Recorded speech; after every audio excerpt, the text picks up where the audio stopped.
கண்ணாலே பெண்ணே சேலை நெய்வேன் கண்ணே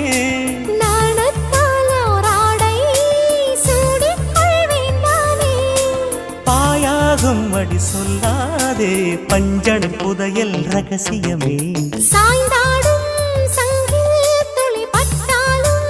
முத்தாகிடும் முத்துண்டே செம்பூவே பூவே உன் மேகம் நான் வந்தால் ஒரு வழியுண்டோ